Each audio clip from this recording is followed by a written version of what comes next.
Hoy en Más Allá de vamos a contarte qué une a la embajada japonesa del samurái Tsunegasa con 700 personas que viven en un pueblo de nuestro país. ¿Te interesa?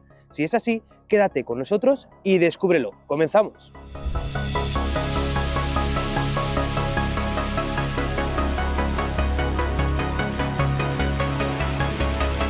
Japón ha sido durante muchos momentos de su historia un país que ha vivido aislado de las demás civilizaciones que le rodeaban. Sin embargo, esto no quiere decir que en momentos puntuales no haya hecho esfuerzos por romper su aislamiento internacional. Un ejemplo de esto se dio a finales del siglo XVI, cuando España, ya asentada en territorios americanos, comenzó las exploraciones de las Islas Filipinas y con ello de las costas de Asia, bañadas por el Océano Pacífico. Japón en ese momento ya estaba acostumbrada al trato con los europeos, porque Portugal ya desde 1543 había comenzado a actuar de intermediario comercial entre Japón y China, cuyas relaciones en ese momento eran algo tensas. Por esta razón, la acogida de los españoles en Japón no tendría por qué haber sido del todo negativa, pero lo que ocurrió fue bien distinto, ya que los japoneses sospechaban que las intenciones de los españoles eran otras a las simplemente comerciales. Esto se debió a que en 1596 el galeón español San Felipe, que se dirigía a Nueva España, naufragó frente a las costas de la isla de Shikoku y el daimyo japonés Chosokabe Motochika interceptó el cargamento del galeón. Cuando este interrogó al capitán y a la tripulación del galeón, sacó en claro que los españoles no solo pretendían comerciar y que el hecho de que hubiera misioneros en territorio japonés con el fin de evangelizar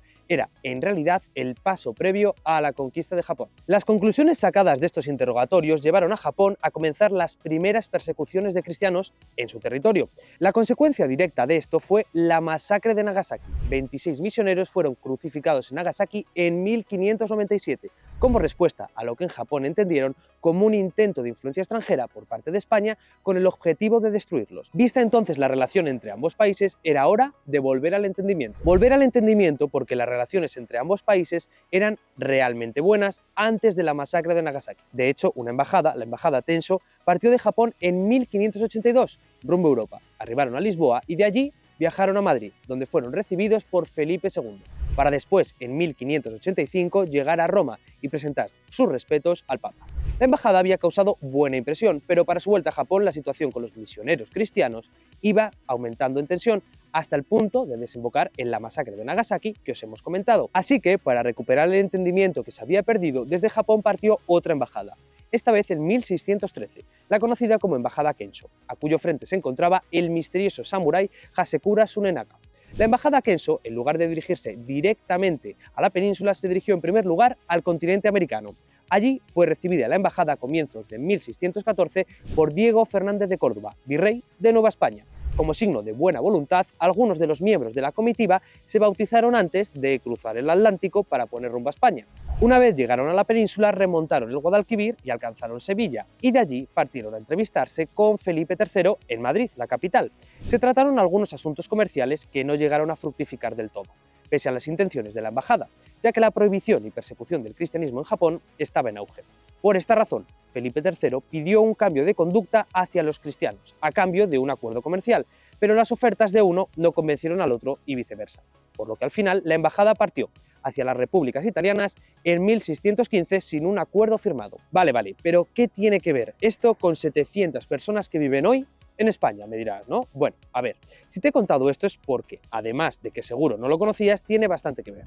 Como recordarás, la segunda de las embajadas, la Kensho, la del samurái misterioso, arribó a la península remontando el Guadalquivir. Pues bien, resulta que la embajada hizo escala en Coria del Río, y algunos de sus integrantes desertaron a la embajada en su camino a Madrid y se quedaron a vivir en el pueblo, en Coria del Río. Hay quien dice, la Real Academia de la Historia, que varios son los motivos que se barajaron para que se tomara esta decisión, ya que unos dicen que pudo ser por lo sorprendente que les resultó la belleza de las muchachas de estas tierras, y otros, lo que también seguro influyó, porque temían las represalias al llegar a su país por haberse convertido al cristianismo. Sea como fuere, estos japoneses se quedaron a vivir en Coria del Río, se asentaron y fundaron familias, al tiempo que su legado genético pervivía en su descendencia. A estos descendientes, por el origen de sus progenitores, se les comenzó a llamar Japón, y de ahí que solo en Coria del Río haya hasta 700 personas con el apellido Japón. De hecho, la bandera de este país cuelga a día de hoy en su ayuntamiento. Prueba de esta curiosa vinculación entre Coria del Río y Japón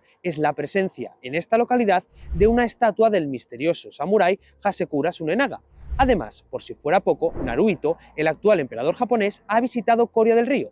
ha hablado con su alcalde y recorrido las calles en conmemoración de los 400 años de relaciones hispano-japonesas. Después de que la embajada, que dejó consigo una pequeña porción de genética japonesa en nuestro país, pasaron muchos, pero muchos años hasta que Japón y España volvieron a entablar relaciones, en parte porque en 1603 había comenzado en Japón el periodo Edo, que desembocó en un profundo aislacionismo que no concluyó hasta el comienzo del periodo Meiji, en 1868, año en el que España y Japón firmaron el Tratado de Amistad, Comercio y Navegación.